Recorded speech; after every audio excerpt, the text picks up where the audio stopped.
really a combination of several presentations that we've put together over the years. A couple of years ago, we were at St. Lucia for a training event, and unfortunately, last year we couldn't hold the training event that we wanted to or that we had scheduled. But it's what it is, and that's where we are right now. So in any case, let me just go ahead and share my. Do you want me to share my screen, Okay, Ignatius? yeah, just before you start, just let me Yeah. do a quick introduction to you and Earl.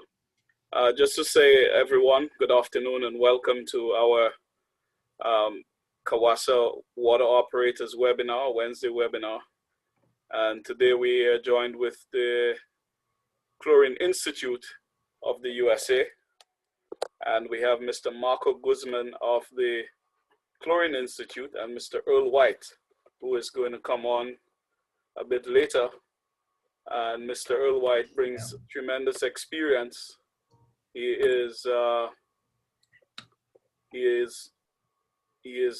member of he works with the Allied Universal Corporation, and he has been involved in the chloralkali business from the bottom to the top in various capacities. So I wouldn't go into, he has a very well decorated CV, and I wouldn't go into all of it, but we want to welcome him and thanks for joining us this afternoon, giving us your time. So let's roll because we are about 9 minutes after time. Yeah. So let me go ahead and share my screen. Yeah, you can share your screen, yeah. Okay. So, okay. I hope you can see my screen now. Can you see my screen now? Yeah. Okay. Got you. So, training some of very quickly, just some of the training objectives for today's presentation. We want to introduce to you what the Chlorine Institute is. We want to provide some overview of chlorine chemical and physical properties, including health effects, exposure treatment, personal protective equipment or PPE. We want to provide an overview of chlorine emergency response methods, give you an overview of chlorine packaging process overviews, review safe chlorine handling practices, give you an overview of the regulatory requirements for chlorine, and provide an overview of additional resources and training available. So let me start off with telling you what the Chlorine Institute is all about. So it's a non-profit technical trade association established in 1924. So a couple of years we'll be turning 100. We maintain a chlorine emergency plan called CHLOREP, develop technical and safety related publications, pamphlets, videos, and we also provide training workshops like this one. Although virtual, most of the times we try to provide it hands-on. So like I said, a couple of years ago, we were in St. Lucia. Really look forward, hopefully by the end of this year and maybe next year, have another training in the Caribbean. And we also have videos there. We have a YouTube channel where all the videos to Chlorine Institute practices, how to handle, how to operate containers, 1-ton containers, cylinders, responding to emergencies are located. We work with the Department of Transportation in the United States, the Occupational Health Administration, the Environmental Protection Agency, Department of Homeland Security. Our goal is to advance health, environment, safety, and security of these mission chemicals. Primary number one is perhaps chlorine, it's in the name, but there's also other mission chemicals. Certainly sodium hypochlorite, also known as bleach, which a lot of water and wastewater treatment plants utilize for water chlorination, purification. And there's a couple others, mission chemicals that are essential for the Chlorine Institute to make sure they're used safely. Um, so these type of trainings are the type of trainings that we put together for you today have been done in association with Transcare. Transcare is an association in the United States, short for Transportation Community Awareness and Emergency Response. So established in the late 80s, the goal was to assist communities preparing for potentially hazardous materials incidents.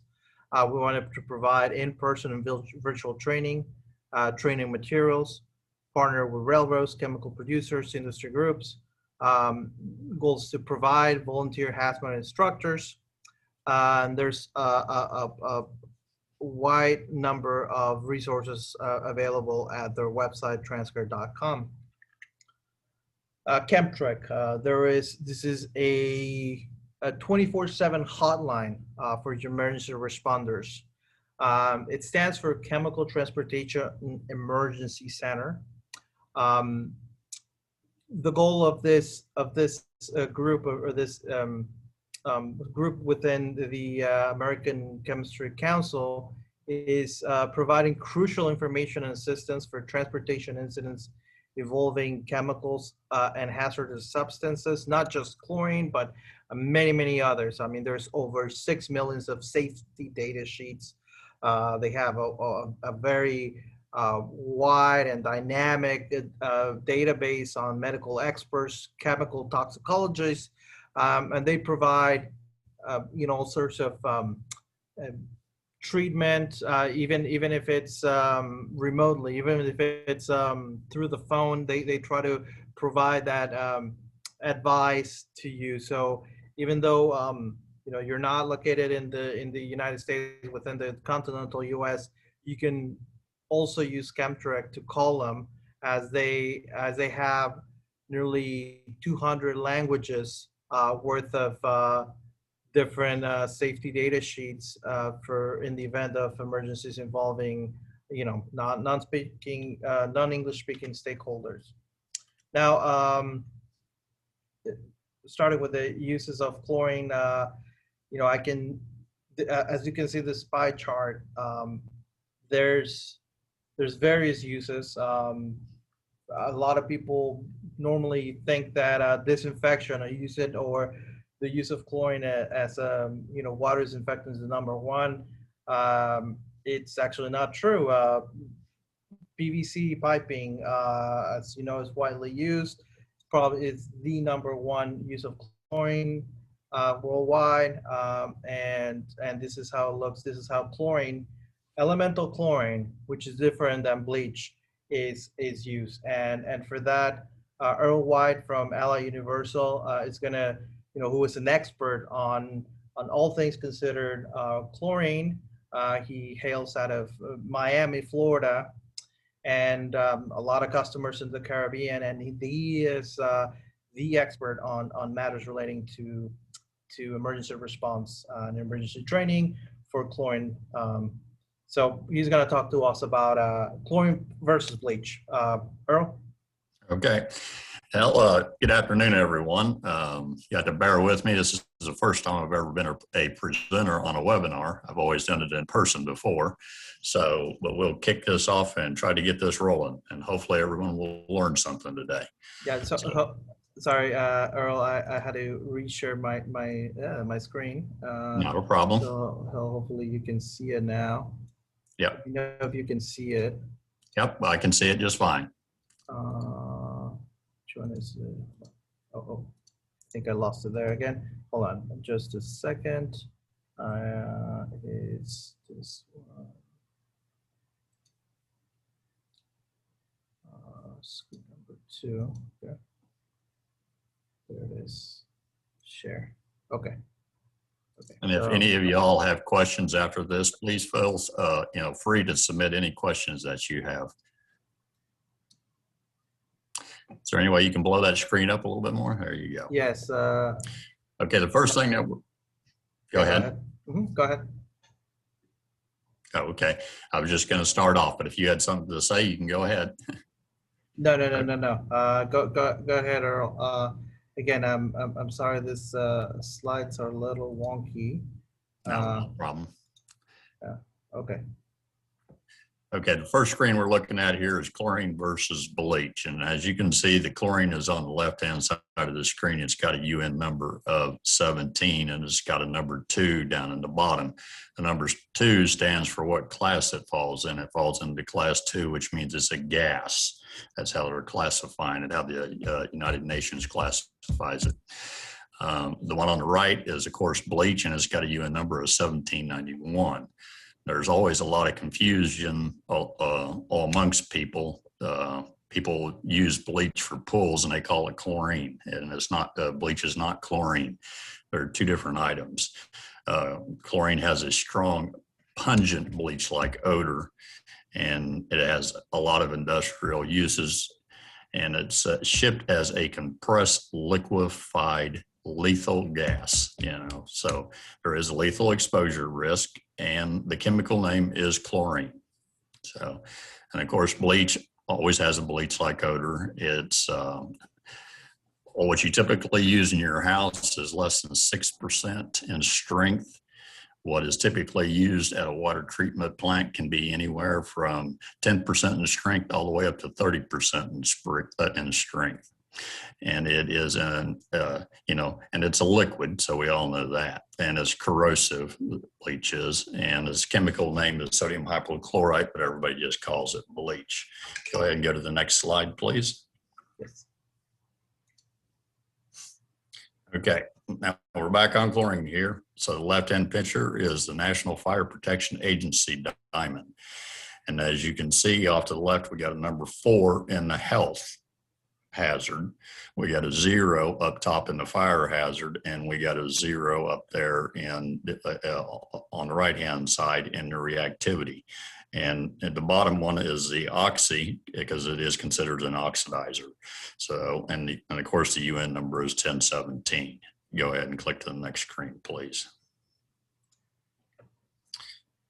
Okay, chlorine is a clear amber color, but that's only when it was contained inside of a container. If you had a clear container and could look at liquid chlorine, it would be a clear amber color.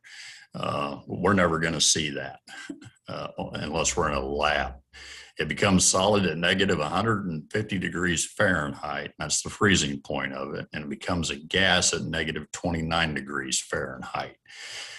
And it has a high coefficient of expansion. Volume expands approximately 460 times. Okay, 1 volume of liquid chlorine will expand 460 times in volume when it turns into a gas. So that's what we're trying to get to right there. The vapor pressure increases rapidly with increasing temperatures. So the hotter it gets, the more pressure is going to develop in that container. Okay, liquid chlorine at atmospheric pressure is very cold. So if you had a leak of liquid chlorine anywhere, that leak is anywhere near that leak is going to be cold. As a matter of fact, it'll go into what is called auto refrigeration if it's a small enough leak. If it's a big leak, it's just going to all come out. Go ahead and go to the next slide, if you would, please. Okay. Faint yellowish color at low concentrations, green yellow at high concentrations. Ooh. Okay. Yeah, go ahead. Yep. And now where it says faint yellow at low concentrations, we'll go into that a little bit and a few more things down, because at really low concentrations, like let's say at 10 parts per million, you're not even going to see it at 10 parts per million. Okay. So we'll go into that here in a little bit. It's 2.5 times heavier than air, which means it's going to settle to the ground. It's going to go into low-lying areas. So, and we're concentrating in low places and inside of buildings. It's not visible below 25 to 60 parts per million. So that's where they say at low concentrations, it's a yellowish color. You won't see it until it is 25 to 60 parts per million. And that has to, and humidity plays a large part in that. So, okay, inside a container or cylinder, is directly, inside a container or cylinder is directly proportional to the temperature of the gas, the pressure of chlorine inside the container, is directly proportional to the temperature of the gas, which means that if you put a heat source on that cylinder, the pressure is going to build up in that cylinder. So we want to try to keep heat away from those objects. So next slide, please. This is wet and dry chlorine, the difference between the two of them. Wet chlorine is measured off of what dry chlorine is. They compare the two together, and if it's got more moisture than dry chlorine should have, then it's considered wet chlorine, no matter how much, even if it's just a little bit or a lot. If it's got more than what dry chlorine should have, then it's considered wet chlorine.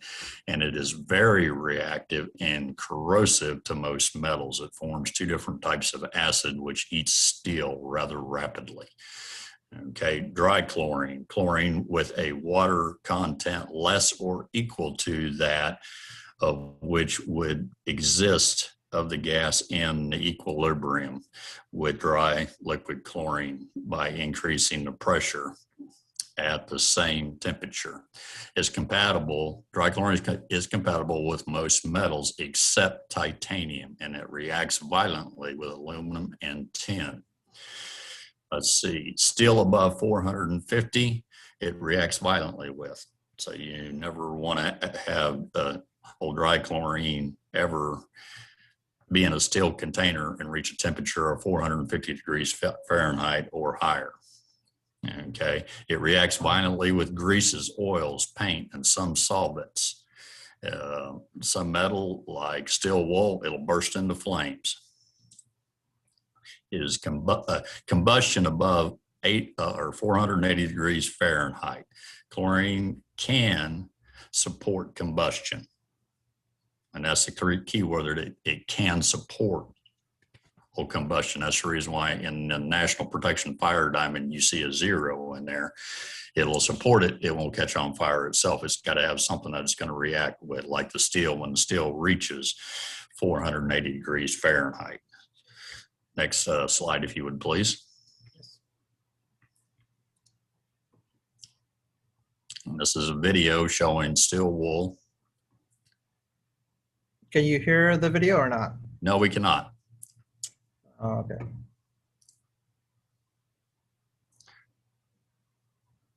So what they did there is they took a piece of steel wool and put it in a, there you go. I'm down to half an inch or so. This is a good reaction. This is even better.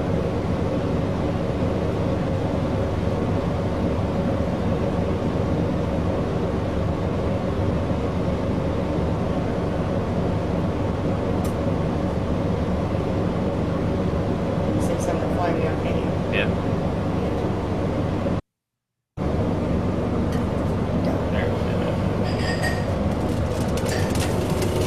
Here we go now. Look at that. Wicked, huh? That's awesome. We got the sparkles in the Y'all can bottom pull of that it. down a little bit if you want. Just So that video shows just how instantaneously it will do something when it's reacting with something that's not compatible with, like steel. That was steel wool there. You know, it'll react violently with grease, oil, and other things that it's not compatible with. So, next slide. Cylinder, ton container, tank car, or cargo tank is a liquefied gas under pressure.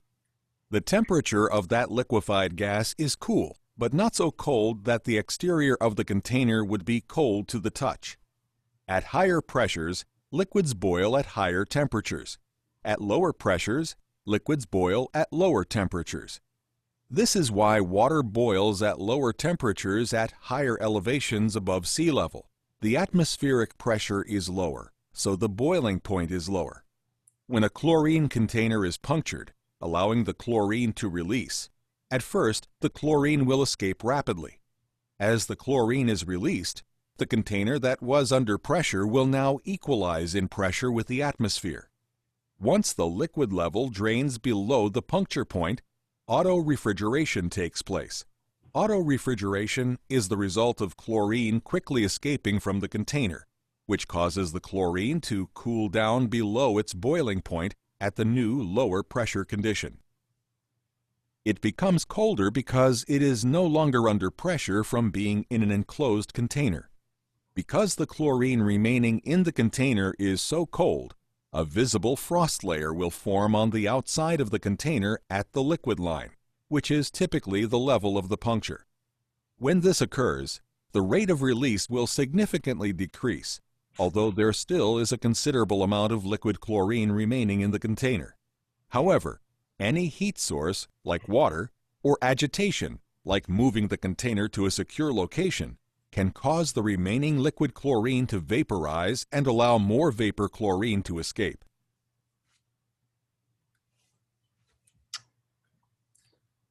Okay, next slide. This was out at Jackrabbit 1, 2, and 3, where DHS, Department of Homeland Security, wanted to see what would happen during the release of chlorine. We released anywhere from 5 tons and 10 tons at different times, all the way up to, I think, all the way up to 20 tons that we did in one shot, one time. I think this video, Earl, what it wants to do is how wants to compare at initial, you know, how you can see the cloud at the initial release, and then 10 minutes after, you can see the cloud sort of become smaller. However, you know, there's still chlorine present at the you can see the green, white, yellow, greenish hue there with chlorine. And even then, this is at 30 minutes after the release. You can still, even though you cannot see it anymore, there's still chlorine present. Is that correct? Right, there was. Now, wind also played a role in these tests, because we waited for the wind to be blowing at a certain speed and in a certain direction. What should be noted about one of these tests, I think the first ones that we did, we had some birds that come and flew and sat on top of the tank right after we did the release, and then they flew off afterwards. It didn't hurt any of them because they were high enough up off the ground. So if they had been down on the ground, it would have damaged them. So.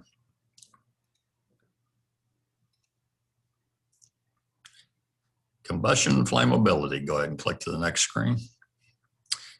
Chlorine is not flammable. Okay, and it goes back to the fire diamond again. There's 0 up there in the fire part of it. Chlorine will support combustion in the presence of ignitable, flammable materials. Okay, that would be like that steel wool. Combustion requires 4 things: heat, fuel, oxidizer.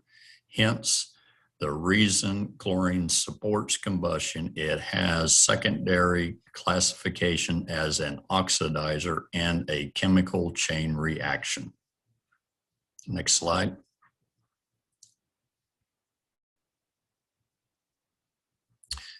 National Fire Protection Association, BC type fire extinguishers shall be used in areas where chlorine is used because they use sodium bicarbonate, which does not react with chlorine. Water-based A-type fire extinguishers may also be used. Fire extinguishers such as ABC type that use an ammonium-based chemical or a halidins shall not be used around chlorine in any form, either as gas, powder, pellets, or liquid. Do not spray water directly on a leak. If you spray water directly on a leak, you're going to create the 2 forms of acid, which is highly corrosive, and it's just going to make your leak even worse. The reason why you would want to use water around a chlorine cylinder or a chlorine ton is if there was a fire and they weren't leaking. You want to try and keep the containers cool. Next slide. If fire is present or immediate chlorine containers and equipment should be moved away from the fire if it is possible to do so safely. If a non-leaking container or equipment cannot be moved, it should be kept cool by applying water on it. Whenever containers have been exposed to flames, cooling water should be applied until well after the fire is out and the containers are, next screen.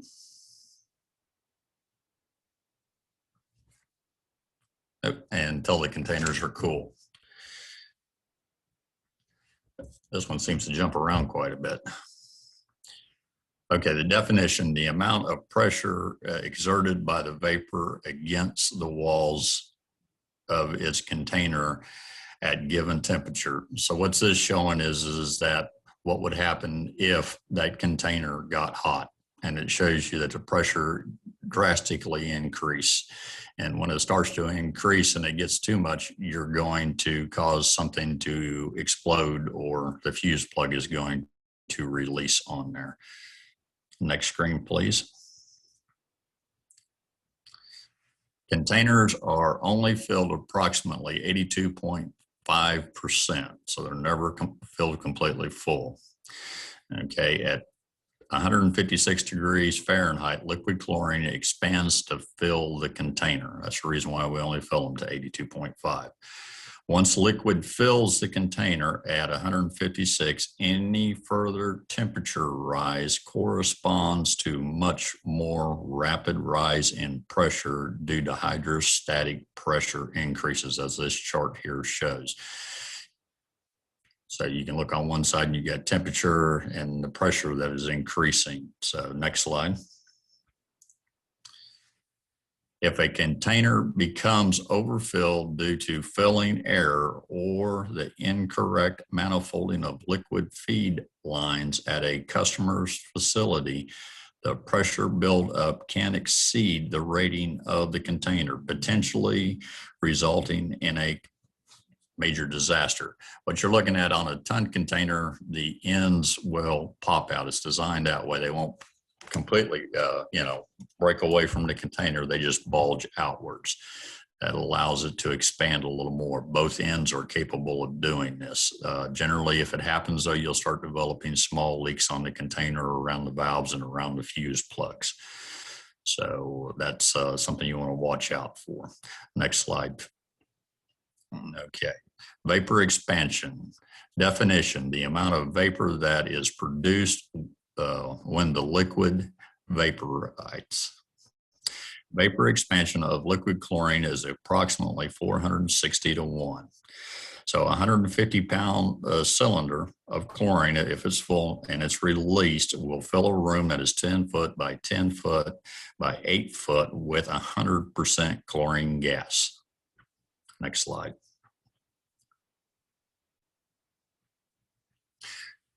So if you mix it with water, it really doesn't mix well with water, as it shows you here. It's less than 7% will mix with water at 20 degrees Celsius. Liquid chlorine is approximately 1.5 times heavier than water. So it gives you the equation for that. Next slide. And it also talks about the two acids there, which is hydrochlorous and go back to that slide again. At the bottom there, it shows you the two acids that will form when you mix chlorine with water, and that's hypochlorous acid and hydrochloric acid. Next slide now. An example of a cylinder that had water sucked back into it is on the right there. Chlorine has limited solubility in water and creates a thin layer of acids that corrode the cylinder wall like a laser. And I will tell you from experience that this will happen within less than 24 hours. It'll happen rapidly that you'll start developing holes in that cylinder. So next slide, please. Chlorine health effects. So at 0.2 to 0.4, that's the odor threshold. That's when you can start smelling the chlorine. At 0.1 part per million, that's the ACGIH, and that's the 8-hour time weight average that they suggest for people. At 0.4 parts per million, that is the short-term exposure limit. At 1 part per million, that's the OSHA ceiling limit for it with the peel. At 1 to 3 parts per million, you're going to experience mild mucous membrane irritation tolerant up to 1 hour. At 5 to 15 parts per million, that's moderate irritation of respiratory tract. The IDLH threshold for this is actually listed as 10 parts per million. And it will cause severe eye irritation and impending ability to escape. At 25 to 60 parts per million, it starts to become visible. So, and that's where I go back to say that by the time you see it, you've already gone above the IDLH, which is 10 parts per million. So you want to be careful when you go into a room that you think there's leaky container into, because you may look in the door glass and see that you don't see anything, so you think it's safe, and it could not be safe. At 30 parts per million, immediate chest pain, vomiting, and cough. Okay, at 40 to 60 parts per million, that's toxic pneumonia and a pulmonary edema, which could lead to death. You got to be if you get pulmonary edema, you got to be under observation for 24 hours to make sure that you do not die. At 430 parts per million, it's lethal after over 30 minutes. At 1,000 parts per million, it's fatal within a few minutes. Next slide, please. Okay, so we got the types of hazards, exposures, the acute symptoms, and the first aid that you would use to take care of this. And that's inhalation, that's irritation of the mucous membranes in the respiratory tract, respiratory distress, and pulmonary edema, rapid breath, coughing, and you may even cough up blood. Okay, so the first aid for that is move the individual to fresh air, elevate for adequate breathing. Let's see, breathing has approached. So, and if a person has stopped breathing, you want to perform CPR, and you also want to notify your 911. That's what we use here. I don't know what your emergency contact number is out there where you all are. For skin, contact with the skin will cause local chemical thermal burns. I mean, so you can actually get frostbite, and you can actually get a chemical burn from, because frostbite is actually, you can get a chemical burn from that. So somebody that's gotten this on their skin needs to immediately go to an emergency shower. They should remove all of their contaminated clothing, and they should wash off for at least 15 to 20 minutes. I suggest more than 20 minutes. A minimum to me would be 20 minutes. Okay, but the Chlorine Institute recommends 15 to 20 minutes of washing off. Okay, do not attempt to neutralize this if it's on your skin with another chemical. Some people who have tried that in the past have resulted in getting a chemical burn from the reaction of the two chemicals together. So you don't want to do that. Okay, whoops. Eye exposure. For some reason, hang on with me, bear with me for a second. For some reason, I downsized my window. Okay.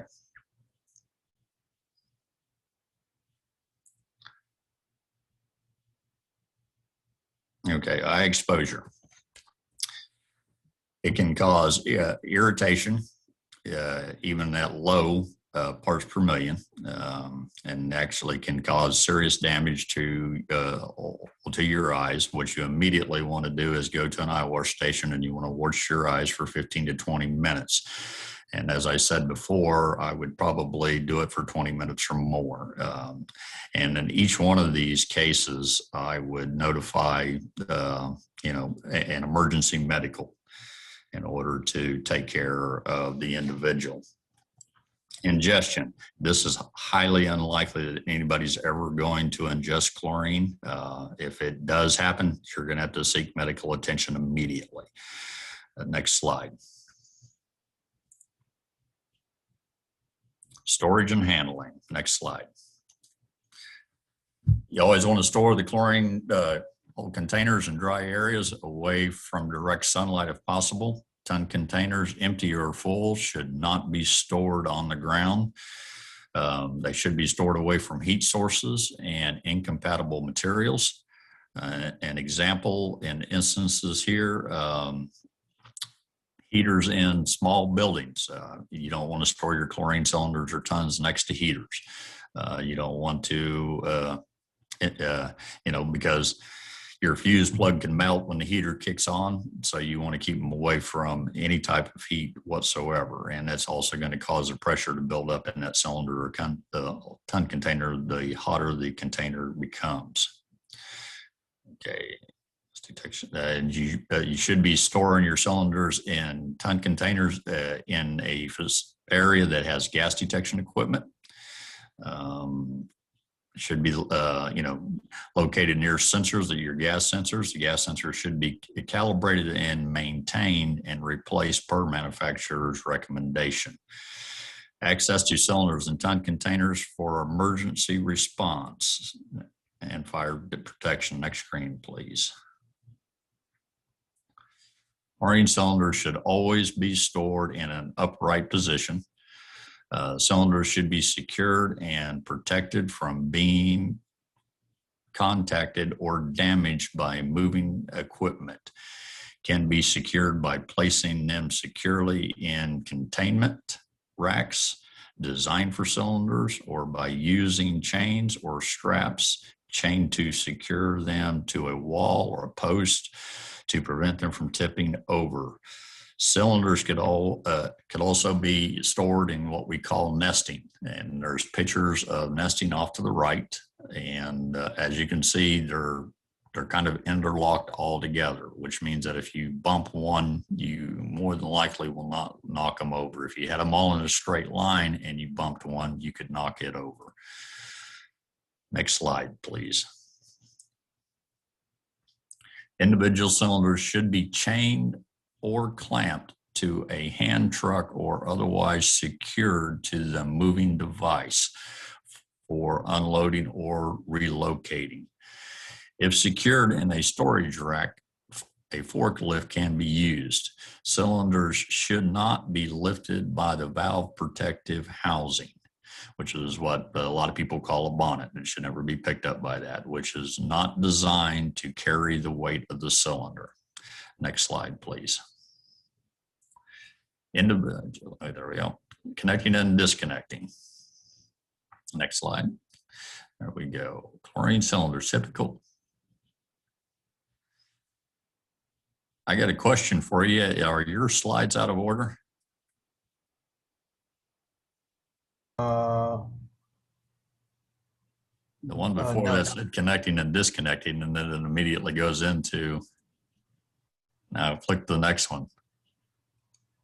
The next, okay. Yeah, see, now it goes into typical leak points. Okay. See?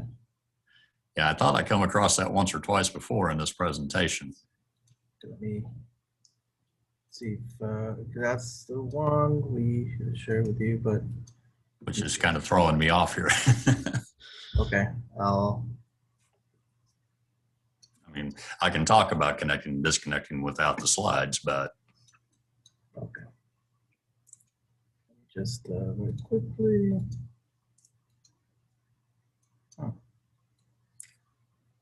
Because the connecting and disconnecting slides show pictures of the valve and show the yoke and, and stuff like that on there. Yeah. Open up another one.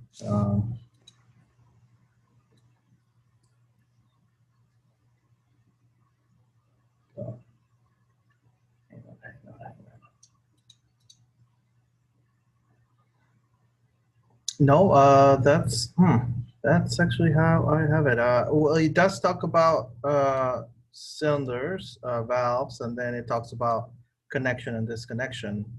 So I guess it introduces the concept of, what a valve is, and then what disconnected and connecting refers to. So I'll see if I can. I'll see if I Okay. can send you the one that I did from 2019 down in Fort Lauderdale, and you can look and see the differences between the two presentations. Okay. Or do you want to share your screen and show that one? I don't know if I can pull it up or not. Okay. I mean, we can talk about it. I mean, because there are a few critical points about connecting and disconnecting. Yes. Number one is that a new washer should be used every time you hook up to a cylinder or ton. People in the past have used washers repeatedly until they think they're bad and can't use them anymore. I mean, if you're taking a risk of having a leak and exposing yourself to chlorine by reusing old washers continuously until they go completely bad. It's just a safe practice to continue, to use a new one each time. You always want to check. Yeah, that's a picture of it. And you also want to check the valve face right there, which is the third arrow down. You want to make sure that there is no gouges in that face, because if there's a gouge all the way across that face, then your lead washer, if you're using lead washers, is not going to seal it off. So you always want to inspect the valve before connecting your yoke to it to make sure it's in good shape.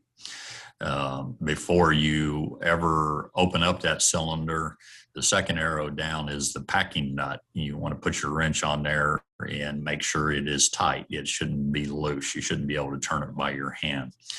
If you can and you open that valve, you may turn, the packing nut may come completely off. You won't have a leak and shouldn't have a leak at that time. But still, it's best to test to make sure that packing nut is on there tight before opening that valve.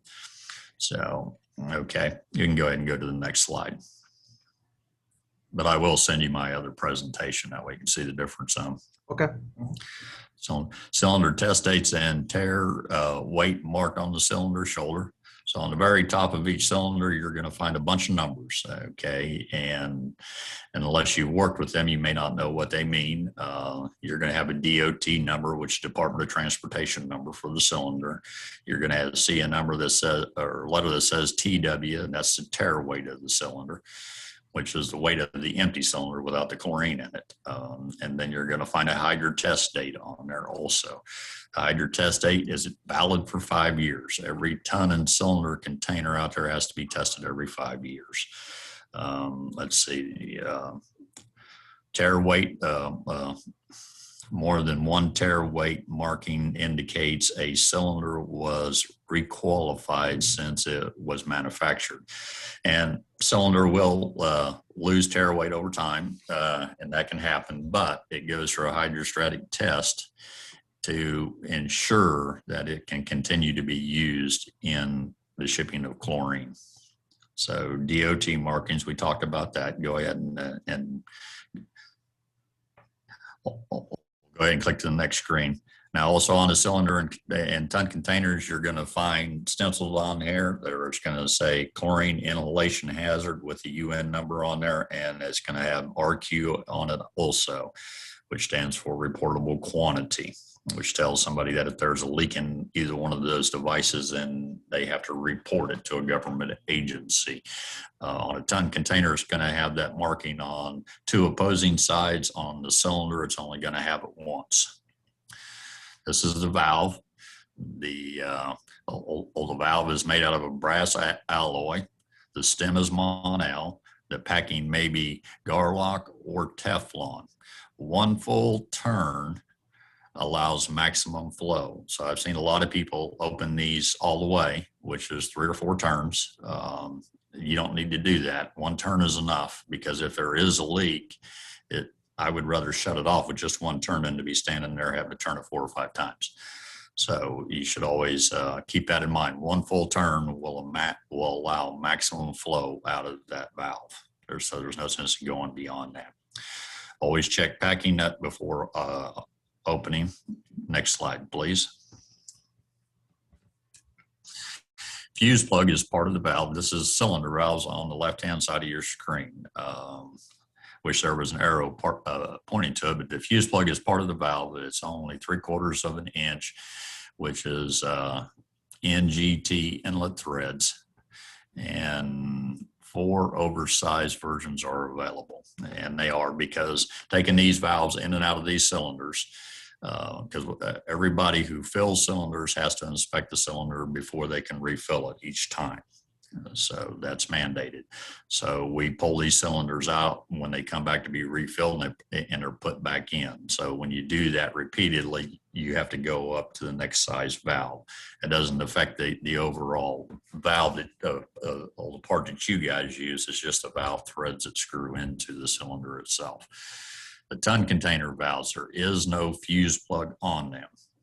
So if you get a cylinder, if you get a 150-pound cylinder and it doesn't have a fuse plug, somebody put the wrong valve in that 150-pound cylinder. If you get a ton container and it's got a fuse plug on the valve, somebody put the wrong valve in that ton container. You need to notify,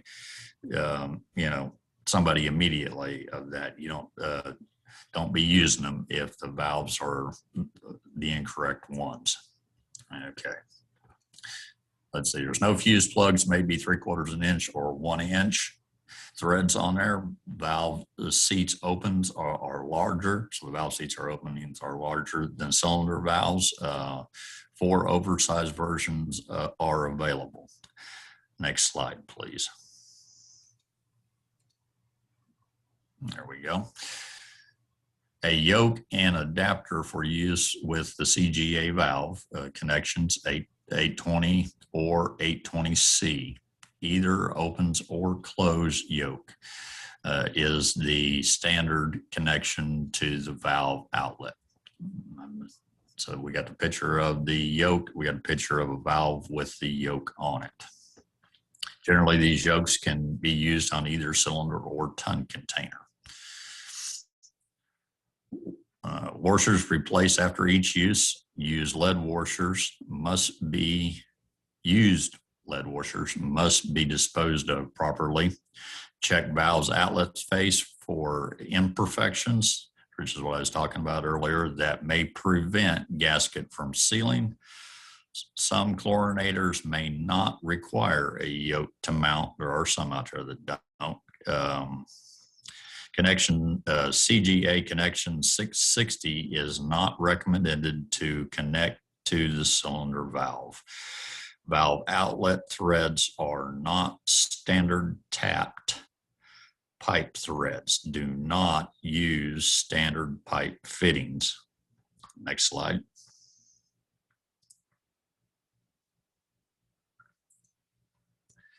The suggested steps for connecting cylinders or ton containers are: wear the required PPE, protect yourself, remove the valve hood or valve protection bonnet, the bonnets that are on the ton containers.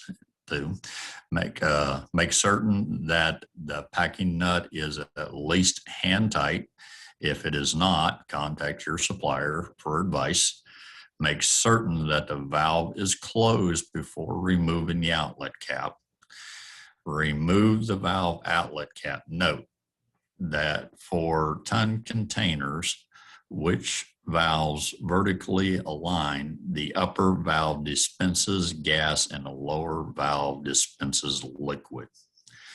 Make certain the valve face is clean and smooth. Use a new appropriate ring gasket connection yoke and yoke adapter to the valve. Never reuse gaskets. Tighten the yoke to make sure a good seal, but do not over tighten. Next one. The suggested steps for disconnecting a cylinder or ton container are: wear PPE. Close valve using torque wrench to a torque of 25 to 30 foot-pounds. Check for pressure drop to 0. If leak persist, as indicated by pressure increase torque up to 40 foot-pounds. If valve still leaks, increase torque up to 50 foot-pounds. Never go above 50 foot-pounds. If leaks still exist, contact the supplier. If pressure remains constant at or below 0 psi, remove the connection. So you know that if it's reaches 0 and stays there, that it's not leaking. It's good to it's good to remove the yoke at that time. Verify that the outlet gasket is in place and replace the valve outlet cap. Say valve hood or bonnet on the cylinder or ton container and appropriate and mark as empty. Place the cylinder or ton container in an appropriate location for empty containers. Next slide, please.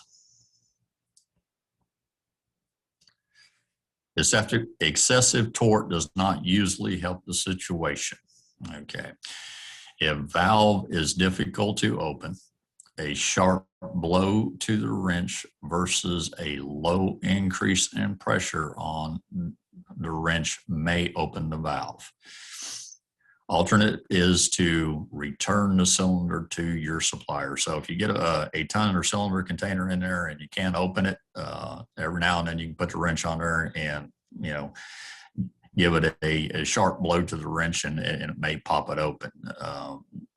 But don't beat on it. You don't want to break the valve stem off, and you don't want to get it open to where you can't close it either. So it's just best to contact your supplier. Yep.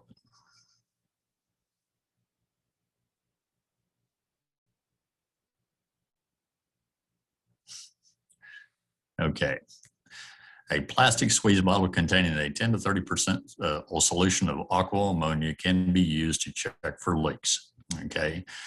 Direct vapor, never use the liquid, always the vapor from the squeeze bottle at the potential leak source. Okay. Ammonia is in household cleaners is not suitable for this purpose. It's too low of a concentration. Next screen, please. Okay, minor leaks. If the packing gland is the source of the leak, first close the valve and then tighten the packing gland nut. If it still leaks, make sure the valve is closed, then retighten the packing gland. Care must be taken when tightening the packing gland. If through fusible plug the cylinder, apply the A-kit. Contact your supplier if through threads at cylinder or ton opening. Apply A-kit for cylinder and B-kit for ton containers. Contact your supplier. And if you have a recovery vessel, you can use a recovery vessel for the cylinder.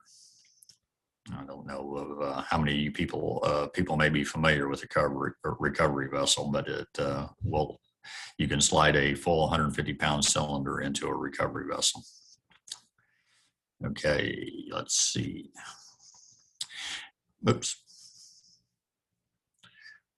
Remember, leaks only get worse. Take action when leaks are noticed. If you just walk away and think it's a small leak and it'll go away, it will not go away. It will only get bigger. Please label or tag any bad valves so supplier can follow up with the issue. On ton containers, you got 2 valves on them. What we generally suggest is that you take a marker and circle the valve that is causing you problems, whether it's hard to open or whether it's leaking. Ensure the leak detection solution is of adequate strength. If using an aqua ammonia solution, use only vapor from the 26 Bume aqua ammonia or stronger for leak detection. Weaker solutions may not be concentrated enough to detect minor leaks. It is acceptable to use other concentrations based on successful experience. Next slide, please. Take a break or we can move on. Oh, sorry, I was muted. I was thinking maybe we should just keep going, given that Yep, we're I'm a fine with little that. behind. We're behind, and we still have a lot of material to cover. Yep, Okay. I'm fine. Yeah, I Next one. suggest we continue. Yeah, that's fine. Chlorine emergency response. Next slide. Okay, this is your emergency kits. You're looking at an A kit. You're looking in the upper left-hand corner. In the upper right-hand corner, you're looking at a recovery vessel for 150-pound cylinders and smaller cylinders. In the lower left-hand corner, you're looking at a B kit. And then in the lower right-hand corner, you're looking at a C kit for rail cars. Next slide.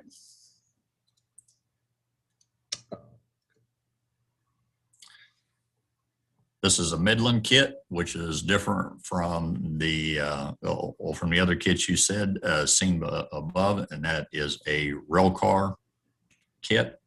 And then you're also looking at a rail car kit, which is a CAWASA rail car kit. Next slide. Device 12 can be used to contain all leaks in and around the container valves. Remove the valve protective hood if in place and position the container so that the leaking valve is in the top or gas position. This results in a chlorine gas leak and not a liquid leak. Use the paint scraper to remove paint, scale, and rust from the face of the container. Place the adjustable end of bar assembly 28C inside and on the bottom of the chime lip, with the bar extensions resting outside the chime. Compress assembly downward using handles. Insert the upper end of bar assembly inside the chime. Reduce resistance to allow unit to expand into the upper chime lip, with the upper bar extensions resting on the outside of the chime. Place a new gasket on hood 12A. Open the vent valve on hood 12A and remove the outlet cap. Install hood 12A over the leaking valve. Hand tighten the screw 28D, forcing the hood 12A and gasket against the head of the container. Close vent valve 12V on the hood using wrench 200B. Replace the vent valve outlet cap. After the kit has been applied, periodically check for leaks because pressure will build up inside the hood.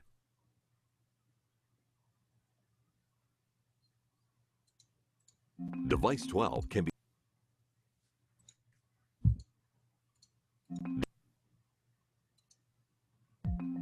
Device 14 can be used to contain all leaks in and around the fusible plug. Position the container so that the leaking fusible plug is in the top or gas position. This results in a chlorine gas leak and not a liquid leak. Use the paint scraper to remove paint, scale, and rust from the face of the container.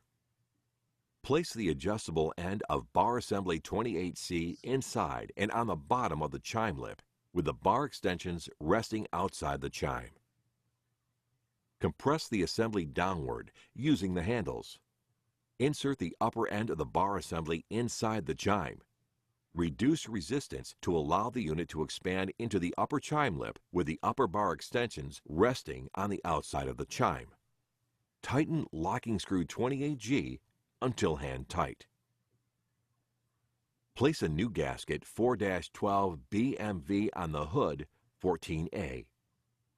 Loosen locking lever on screw 28D unit and slide over the leaking fusible plug. Install the hood 14A. Hand tighten screw 28D, forcing the hood and gasket against the head of the container. After the kit has been applied, periodically check for leaks because pressure will build up inside the hood.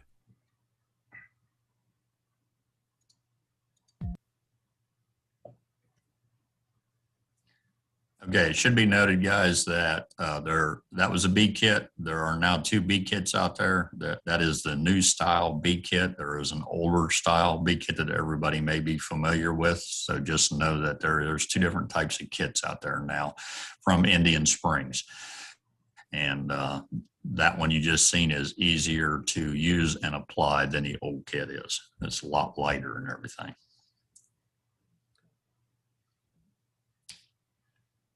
Anytime you're ready, Marco, you can go ahead and flip to the next one.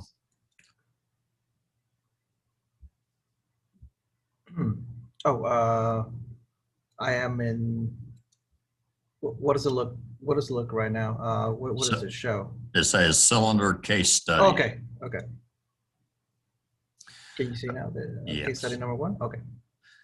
Individual was, okay, this is an example of an incident that happened. Individual was cleaning out an old storage unit and uncovered a compressed gas cylinder. Okay, the red flags would have been if when he was looking at it, was cylinder was not labeled it was in very rough shape and it was rusted. He could not figure out how to open the valve, and the cylinder felt empty. Bronze valve had scrap value. Click to the next slide, please. So the individual attempted to remove the valve by striking it off, probably with a hammer. There was still an estimated gallon of chlorine in the cylinder. So when he struck the valve, there was a release. St. Paul Fire Department was called to the scene. Multiple individuals were transported to the hospital. Cylinder appeared to have essentially stopped releasing material. No call to Chemtrek was made, not in transportation. So unfortunately, it's one of those incidences, and there's numerous ones out there with cylinders. Next slide, please. St. Paul Fire Department has a well-funded hazmat team with their own salvage cylinder, auto refrigeration. They assumed it was empty. They assumed the cylinder was empty, and they were just seeing residue gas based on the small amount of vapor coming out of it.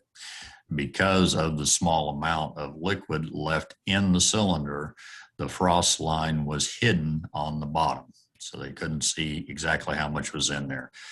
This lack of situational awareness resulted in exposure to cold liquid chlorine to 2 members of the fire department when they attempted to pick up the cylinder.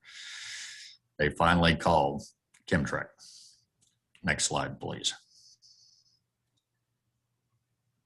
So this is another scenario. A person wanted to sell a cylinder for scrap and hammered off the valve thinking it was only propane. 911 was called. 8 people were sent to the hospital. Next slide. Local firefighters responded and attempted to put cylinder in a recovery vessel, spilling auto-refrigerated liquid chlorine in the process. Local hazmat response was activated. A local private emergency response contractor called. The private contractor called Chlorup, team for advice. Note, they had previously met at a Transcar event. The Chlorup team leader urged the contractor to officially activate Chlorup through Chemtrek. Next slide, please. Okay, the cylinder was safely in a recovery vessel at this time. The Chlorup team leader called secondary team. Secondary team retrieved cylinder the next morning and properly disposed of it. Next slide. In the aftermath of a devastating hurricane season in late 2017, particularly Hurricane Harvey in Houston, Texas, an orphaned 150-pound chlorine cylinder washed off into an abandoned private residence. A passerby notified the local fire department, which notified a local hazmat team and called Chemtrek. Chlorup team in Sector 14 was deployed and retrieved the leaking cylinder by placing it in a recovery vessel. Note, after this incident, Chlorup training received another call from the same hazmat team at another abandoned industrial facility affected by the hurricane to retrieve a non-leaking orphan cylinder. This all did not come through Chemtrack. Next screen, okay. County Fire Marshal and the local hazmat team stated that the leaky cylinder was located within the perimeter of the residence yard. The bottom base of the cylinder was corroded and leaking. No visible cloud formed, but a bleach-like smell could be detected. No reported injuries. Chlorep team could not identify the origin of the cylinder due to its degree of deterioration. Things to remember: stay alert during and after strong hurricanes, which may produce more of these cases. Do not use water to mitigate the leak. Next. Community preparedness and public protective actions. Next. Protect the public from harm. Number one, that's number one item.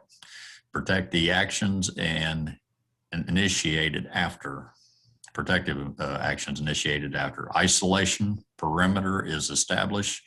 Shed and hazardous control zones are defined.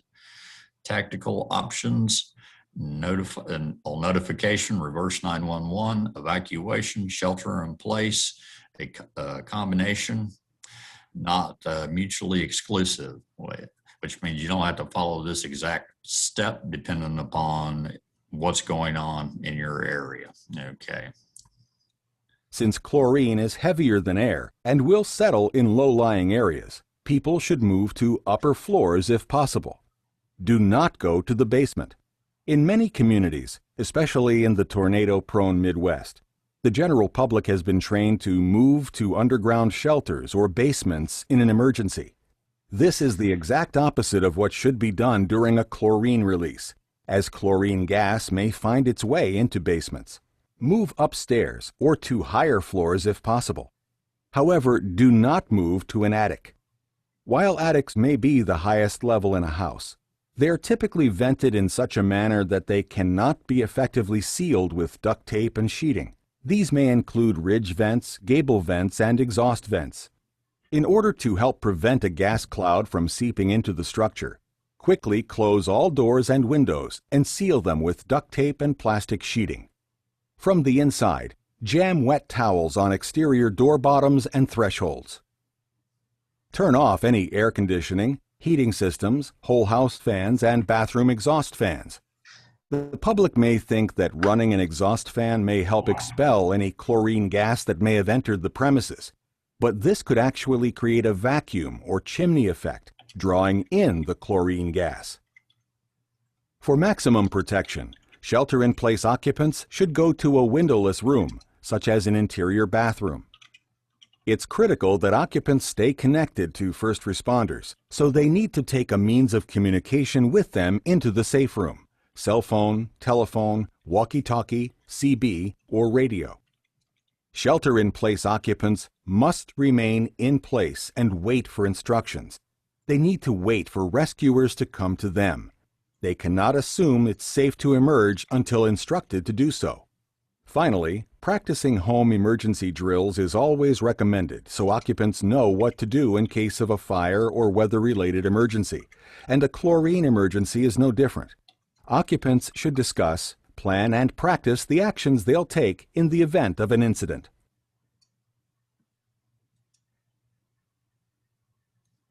So a list of things you should consider.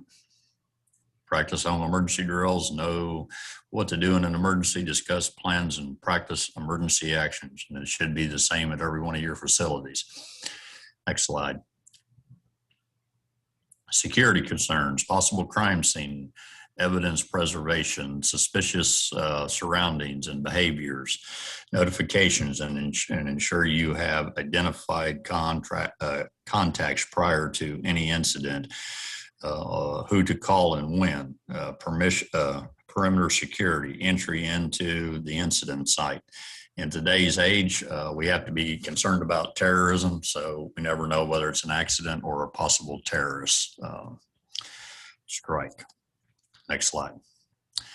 Take the time now to educate the public on shelter in place, Describe how the public will be informed of a chemical emergency in your area of operations. Explain the steps to be taken in the event a shelter-in-place order is given.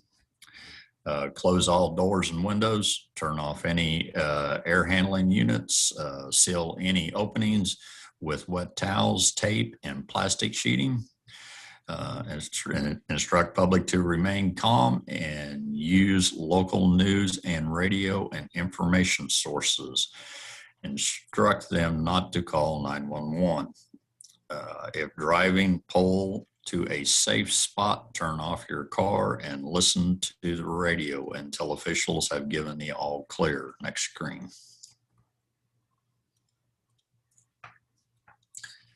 A simple shelter-in-place kit contains clear small plastic tote, a flashlight, spare batteries, a roll of duct and masking tape, a weather radio, a first aid kit, bottled water, and non-perishable snacks. Once officials say the emergency is over, turn on fans and other things that circulate air. Everyone should go outside until the building's air has been exchanged with the now clean outside air. For more details, read FEMA's guidelines for staying put. Next slide. This is published by the Department of Transportation, DOT, and Transportation Canada, Emergency Response Guidebook. That's the 2016 Emergency Guidebook. And you can download the free phone app from Android and iPhone. Next slide, please. Okay. Initial isolation device distances and protective action distances. Isolation distances, those distances are less than the protective action distances and provides radius zones, initial isolation zones around the incident within which all public should be evacuated. Okay. Protective action, this distance is downwind from the initial isolation. The zone covering a cone-shaped area and the public within the zone may be evacuated or sheltered in place distances. Note, the ERGs does not specify the protective action should always be an evacuation or should always be a shelter in place. That emergency guide, if you look in there, it'll cover small leaks and large leaks, and it gives you an evacuation distance, within to initially start evacuating people in case you have an incident. Next page, please. The facility's emergency response plan should be coordinated with the emergency management agencies. Evacuation versus shelter-in-place decisions will always have to be made. Response capabilities of the facility, response capabilities of outside agencies and contractors. Additional information on emergency planning is available from the Chlorine Institute, pamphlet 64, Emergency Response Plans for Chlor-alkali and Sodium Hypochlorite and Hydrogen Chloride Facilities. The Chlorine Institute FR-DVD, Chlorine Emergencies and Overview of First Responders. Let's see, Emergency Managers Agencies. Emergency management agencies, fire departments. Next slide, please. Personal protective equipment, PPE. Next slide. And this, just very quickly, there is a question in the chat, and if you have questions, please type them up there.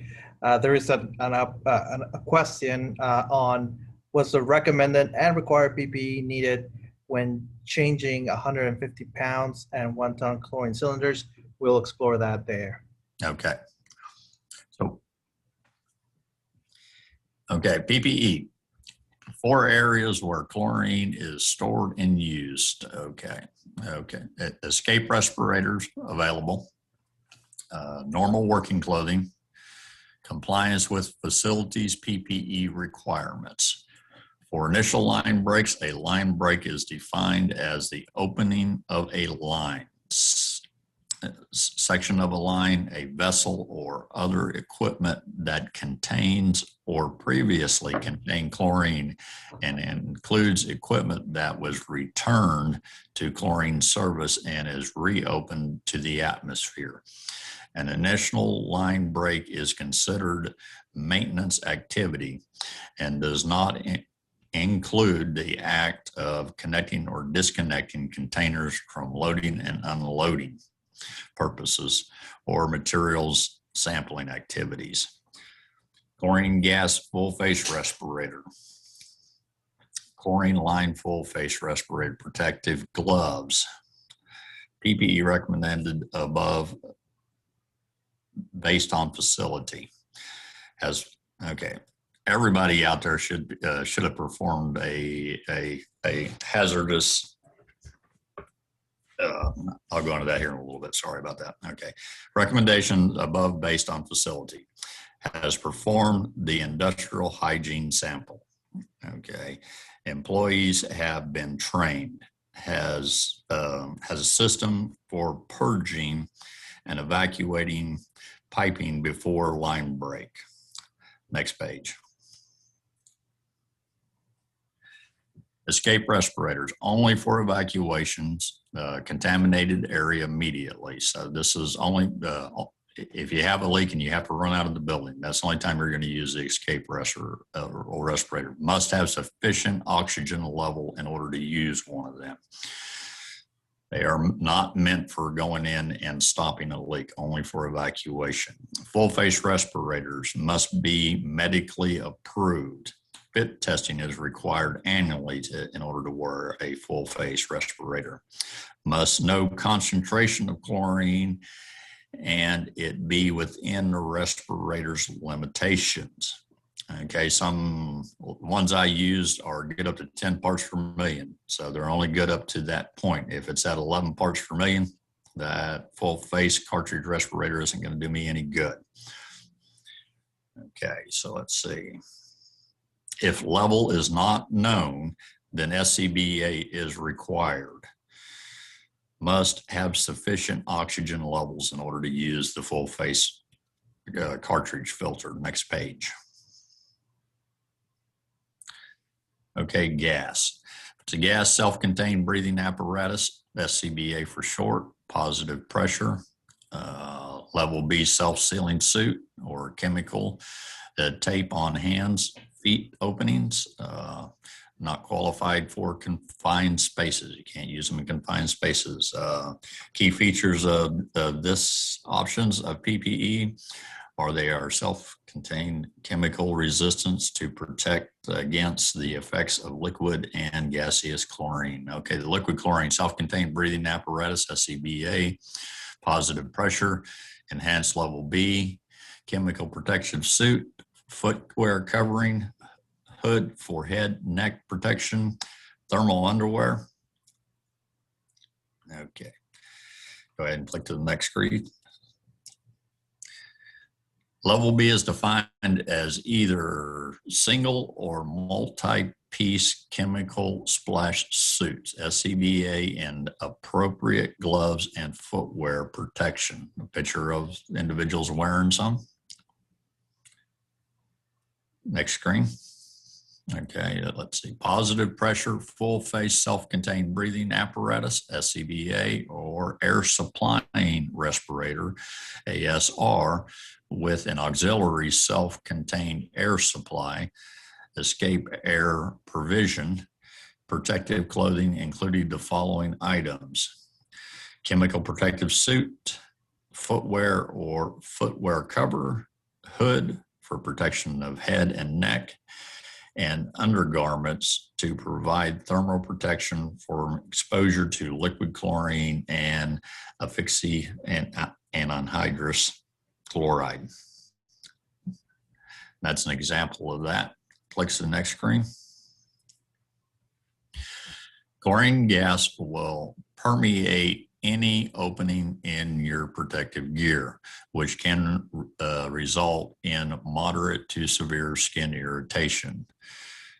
Turnout gear will also absorb chlorine and continue to off-gas after the responder leaves the hot zone. Serious secondary exposure to personnel after leaving the hot zone. Next screen. Additional training. I can take it from go here. ahead. These are some chlorinist resources that can be found on our website, chlorinist.org. We have pamphlets, videos, like I mentioned, there's in our YouTube channel, there's lots of videos on how to handle all the chlor-alkali chemicals properly, wall charts in English, Spanish, and French for handling chlorine cylinders, ton containers, handling sodium hypochlorite,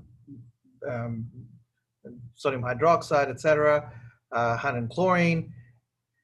We also have emergency kit booklets and videos, and we maintain a technical service inbox on our email, techsvc@cl2.com. You can send any non-emergency technical question. If you come up with a question, after the seminar, we can certainly take a look at it and answer it via email. And one of the main resources actually that we have here on the screen, it's pamphlet 155, which is the Water and Wastewater Operating Chlorine Handbook. This is, and I quote, this is the water and wastewater Bible of operators and water treatment plants here in the United States. Most of water utility facilities in the U.S.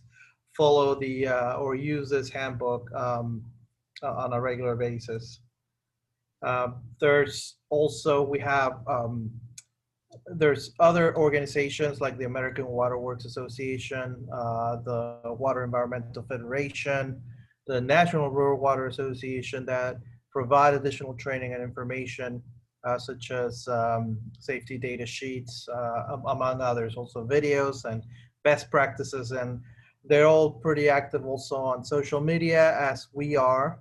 So feel free to connect with us and keep up with us on social media. You can like our Chlorine Institute Facebook page, follow us on Twitter at the Chlorine INST, and you can visit and follow us on LinkedIn as well to see more updates on pamphlets, videos, and more. So we are right on the money, Ignatius, 5:30, and we're done. Yeah, thank you. Well, let me address that person's question about PPE, if you would, please, Yes. real quick. Yeah, go ahead. The individual had asked about the PPE. Here in the United States, the government requires that we do a process hazard analysis of our facilities, and we have to redo that every 5 years, okay?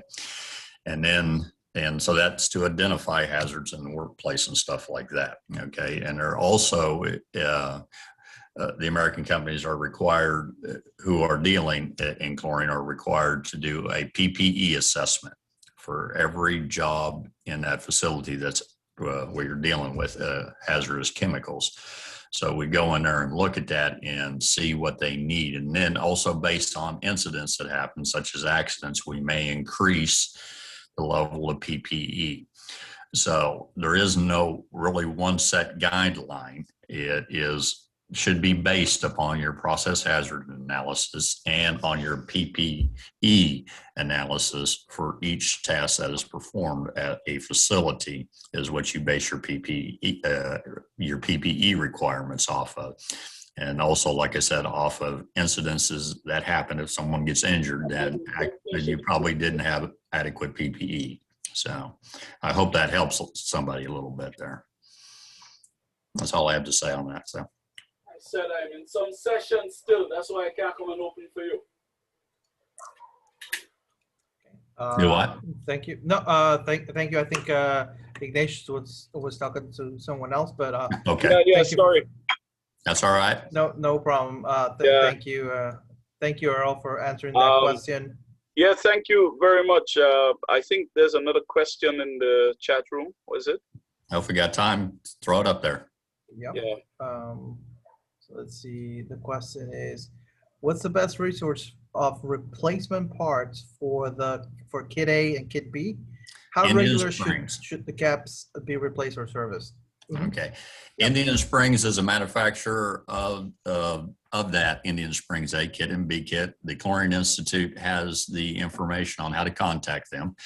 So the Chlorine, so the Chlorine Institute, if you ever forget it, is the quickest way to find that information out, and it's actually on their website too, and and I think it's also here. So.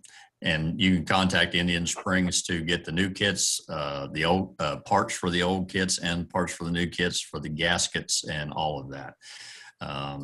The gaskets, you always have to follow the manufacturer's recommendation, which is every 4 years they have to be replaced. No, I was just showing And that's contact chlorine. information. Yeah. I was just showing some contact information for Indian Springs, but if you have a question, certainly follow up with us at the Chlorine Institute or through Ignatius. He can certainly forward it to us, and we'll handle that. Well, I'm going to send you all the links, all the everybody registered here today. I can send you that information. So if you should want to send anything, or you send it to me and I'll circulate. Yeah, Now, the Chlorine Institute does have a pamphlet on how to use the A kit, how to use the B kit, and how to use the C kit. I know because I've been on the review committee for those kits for several years. We go into detail in there, and we also explain when the gaskets have to be replaced and stuff like that. There's a parts list in there of all the equipment that you can get from Indian Springs for the kit. So the Chlorine Institute is a great resource if you want to find out how to get things like that. You can just contact them or go onto their website and get that information off of that. Yep. Yeah, no, certainly. Like you said, Earl, there's those booklets for Kit A, B, and C are available on the Chlorine Institute bookstore, or you can. That's probably the best way to get them. Nearly everything, every single pamphlet and video is free to get and download from the Chlorine Institute website and the Chlorine Institute bookstore. So feel free to look around, download, and if for some reason you're having issues, you can always email us and we'll get you the right information. So and they also have videos which the Chlorine Institute did on how to apply, showing how to apply the A kit, videos on how to apply the B kit. So the Chlorine Institute has invested a lot of money in trying to help keep us all trained in how to do this, and we revise those videos and even those pamphlets every 3 years. Yep. Yeah. They're reviewed, and it's a periodical revision, make sure everything is up to date, and anything needs to be changed, updated on the booklets and the pamphlets and videos. It gets done periodically. So just want to end by saying thank you to Earl, who comes from a member company, works at a member company, Ally Universal, always investing their time, their effort, their money in making sure we have the right materials, and the end users of these products have the know-how on how to respond to the rare occasions where there's a chlorine or chloralkali related emergency. So thank you very much, Earl and Ally Universal, for all the help. If there's further questions, please let us know via email. I'll get your emails. We'll get you, as we get you your certificates, you'll have our contact information. That way you can give us a call, shoot us an email, or definitely follow us on Twitter and Facebook, and you can even ask questions through there. So there's a ton of resources. There's really no excuse not to reach out and get all this information for free. And like Earl said, it's a lot of money and a lot of effort and a lot of sweat equity, as we call it here. So Earl, thank you for your sweat equity in this training. And I know Ignatius, you probably want to wrap it up with. Yes, thank you, Marco, and a special thanks to Earl for giving us his time, as you said, the sweat equity, and as well as your time for helping to coordinate this and make it possible. As I said, some couple of years ago, we did this in St. Lucia, and it was very successful, but we had to fly people in, and you know, COVID has made us even more resilient and making us access your resources virtually and to bring our operators together. So this is wonderful. I think it was a very good session, and on behalf of the management of CAWASA, I'd like to thank the Chlorine Institute and Earl White for joining us this afternoon, and all of you operators. I trust that you found this to be very useful. We are going to circulate the recording of this training exercise, and of course Zoom gives us the facility to access all the information once you have registered. That's why we get you to register, so we can track whether you participated or not. Okay, so we have all that information. Thank you very much again, Marco, and I'll be following up with you. Absolutely. Thank you, Ignatius, and thank you, everyone. Thank you, Earl. Thank you for having me.